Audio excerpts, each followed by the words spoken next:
વિડીયોમાં જે તમે ખડેલું જોઈ રહ્યા છો તે પહેલા વેતનનું ખડેલું છે.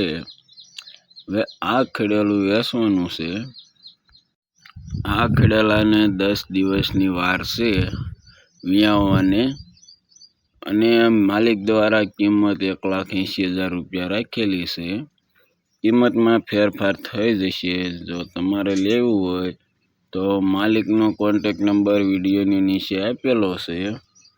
હવે ક્યાં જોવા મળે તેની વાત કરીએ તો તમને મોરબી જોવા મળશે, તાલુકો ગારિયાધાર. વધુ માહિતી માટે માલિકનો કોન્ટેક્ટ નંબર વિડીયોની નીચે આપેલો છે, તો ત્યાંથી મોબાઈલ નંબર લઈ અને વધુ માહિતી મેળવી લેજો.